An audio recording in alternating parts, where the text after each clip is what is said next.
You're listening to Clauden's Ring, Book 1 in the Clauden's Ring saga. Written by J.M. Paquette. Narrated by Megan Mackie. Published by Four Horsemen Publishing, Inc. Copyright J.M. Paquette and Four Horsemen Publishing, Inc. 2021. All rights reserved.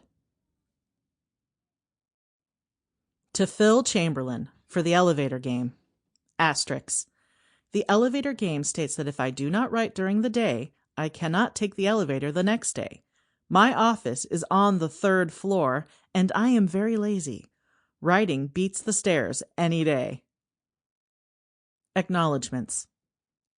Writing a book seems like such an isolated undertaking, but so many others hover along the sidelines. This page is for them. I raise my metaphorical pen in salute to the greats who have come before. In those words and worlds I have wandered through so many long nights. J.R.R. Tolkien for the mythology, Stephen King for the audacity, Diana Gabaldon for the wittiness, Margaret Weiss and Tracy Hickman for the fantasy world, and all the others who have made me laugh and weep with their tales.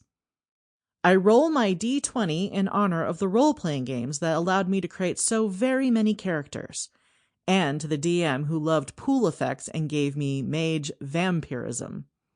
I raise my mug of tea, thanks, Lisa, to my fellow ink slingers, without whose steady encouragement I might never have actually finished Hannah's story.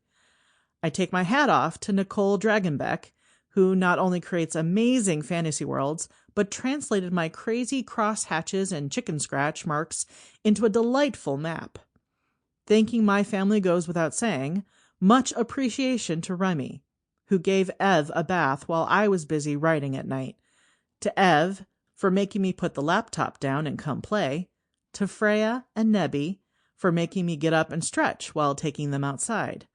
And to Graham, who always keeps my feet warm when he isn't yowling. And of course, I have to thank Erica Lance for being the superhero to my Nobits. But I wanted to make her wait until the very last line. She knows why. Chapter 1. Well, this isn't the worst thing that could happen, Hannah thought when the first goblin smashed through the front door of her little smithy. Aside from losing her head or getting speared through the heart, Hannah had little to fear from the invader. It wasn't like it could kill her. There were few who could. Then again, she decided, seeing 4 more goblins piling through the splintered door with weapons raised.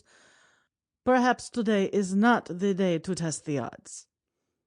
It had been a late night, after all, and she had memorized more than the basic spells that morning. She reacted to the intrusion almost instinctively, her right hand throwing the hammer she held to smash the first creature in the face. The impact earned her a squeal of outraged pain, and the goblin fell to the side.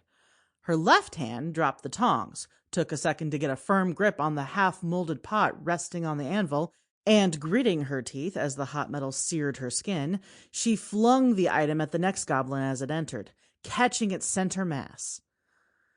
The hot metal smoked as it connected with the leather chestplate the creature wore.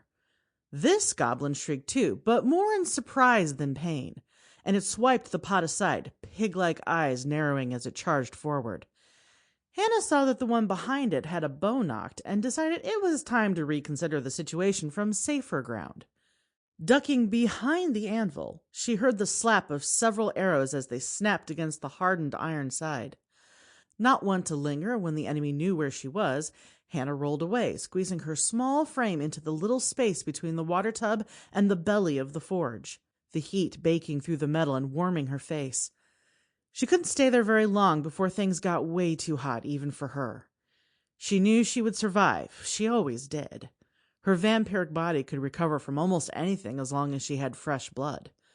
Still, knowing she would survive and finding a way out of this place before her skin began to blister were 2 very different things. Escape, run, survive. That seemed simple enough. Goblins lingered in the customer area of the shop, on the other side of the wooden beam that served as a counter, but moving carefully around the small shelf that held the pots and pans that kept her in business, hovering beneath the walls that held the few weapons that drew Sample complete. Ready to continue?